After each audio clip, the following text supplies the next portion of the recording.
shows of mine. I have one or two that are maybe three that are a little less known, and I hope you get like some inspiration on what to watch on the different apps. I'm always looking for a good new show. I don't know, I always finish them way too quickly, and then I need a new good one, so I hope I can do that for you today. We're just gonna start with Netflix, and I have quite the obvious one. So my first one is Bridgerton. I think you all know Bridgerton follows around the Bridgerton family. They're a high-class English family, and it follows them around in their societal life. And there's some love, there's some drama, and it's so good. I absolutely love the second season. Oh my god, she's so pretty. Kate is so pretty. Girl crush. No, but the show is absolutely amazing. If you love stuff like that, if you love a bit of drama, a bit of heartache, a bit of laughter, that is the absolute perfect show for you. They've done it so well. I feel like the costumes, like the set. Then the next show is one that surprisingly a lot of people don't know existed. That is probably the reason why they didn't continue the show, which is very sad. But it is Shadowhunters. So it follows around a girl named Claire. She one day realizes she has a bit more ability than she thought she would, and she dives into this world of mystery and shadow hunters, and I guess you could say monsters. And it's such a good show. I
I'm so happy I found that, or that I like finally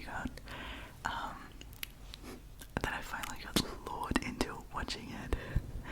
Then the next one is Money Heist, and I wanted to include that because it is super famous here in Germany, and I'm pretty sure like in Europe, but I know a lot of people in Australia especially haven't heard about it, and I'm not sure how it's with the US, if you guys have heard of it, but it's called Money Heist. It is a Spanish show, and it is a show about a group of criminals, I guess you could say, and they are trying to rob the, how you call that, like where they make money, like the money printery.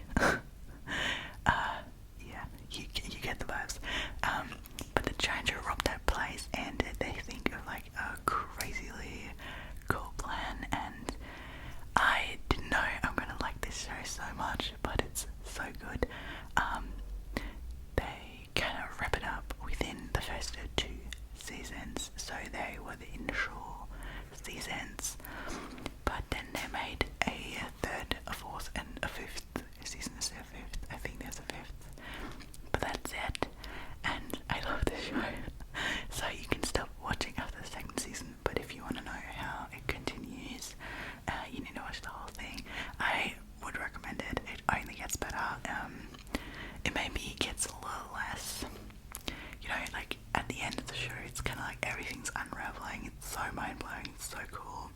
And the next seasons are kind of more focused on like action and less well thought out, in a way of like that your mind's blown at how crazy it is.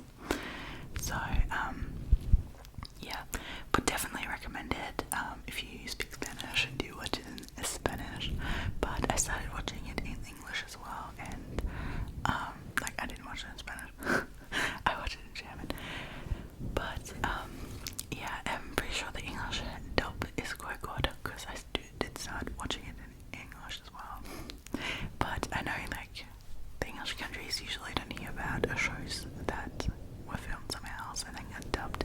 Well, for us it's like normal, you know, like basically almost every show we watch is dubbed from some other country. So Money Heist, big recommendation. Then the next show is a bit more chill. It is Selling Sunset. I in the beginning didn't know I'm gonna love Selling Sunset as much as I do.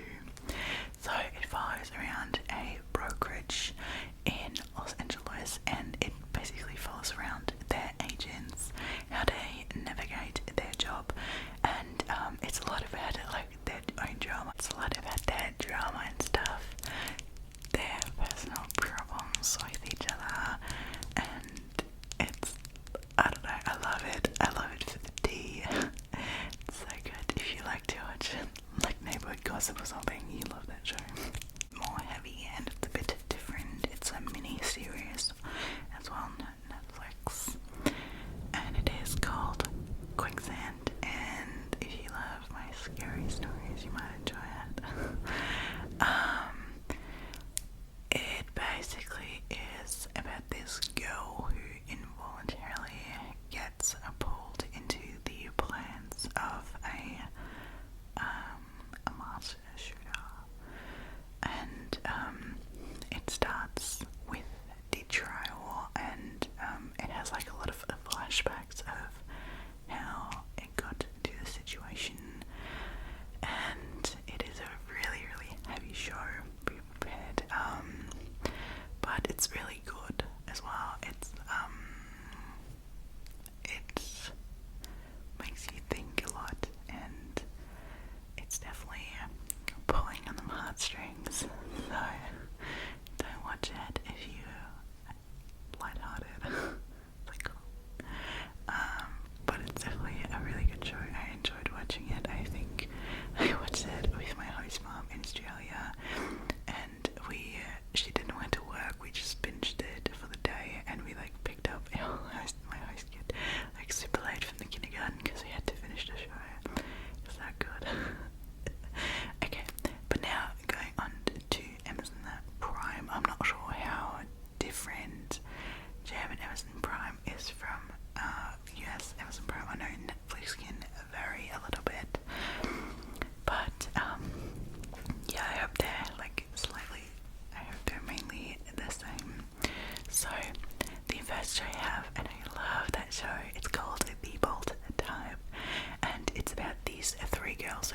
work for a female magazine, girl magazine.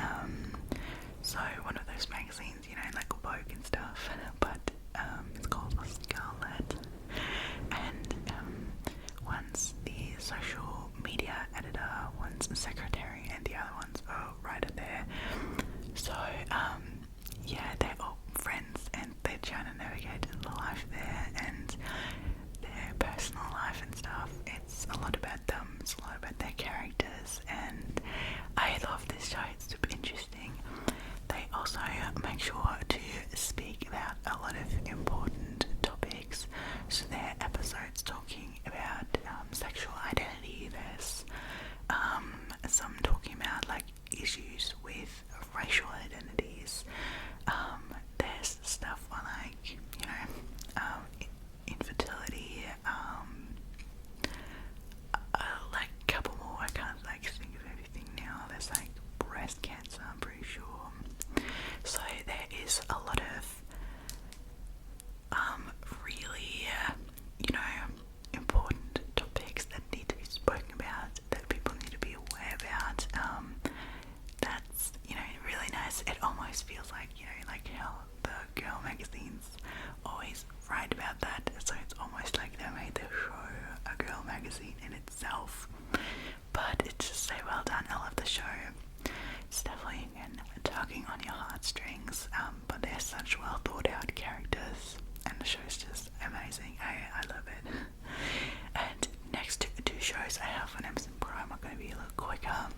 So Criminal Minds, and I wanted to include that because it is one of my absolute all-time favorite shows. I started watching that when I was so small, and I think that is what ultimately got me into the career path I'm currently in. So I love the show. If you don't know, it's about a criminal investigation unit, and yeah, they solve crimes every single episode. A different one, I think. Then the other one I have is The Mentalist, and that is about Patrick Jane, who is very well adversed, I guess, in picking up behaviour and strange things and stuff. So he's really good at interviewing suspects and like finding out who committed a crime. And he's also kind of funny, and yeah, he works with a police team. So good show. It's a bit more lighthearted than Criminal Minds, I'd say, but it's super fun, and I have been obsessed with the show.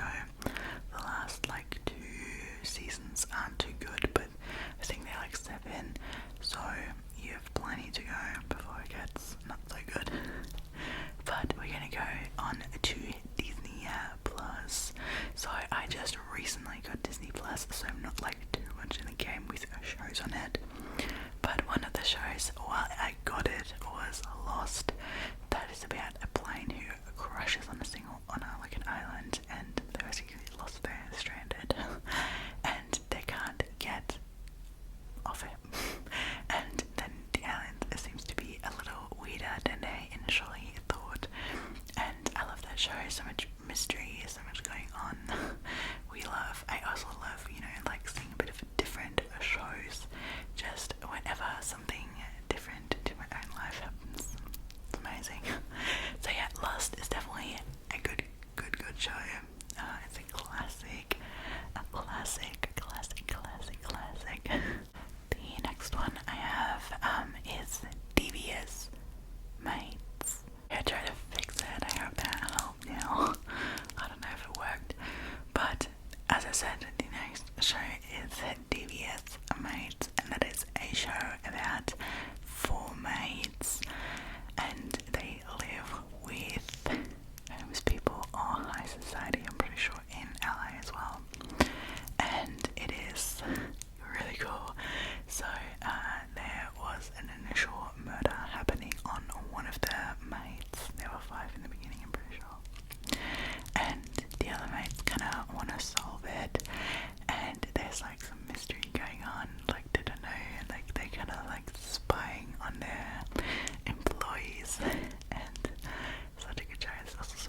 last one I have on Disney is Scandal.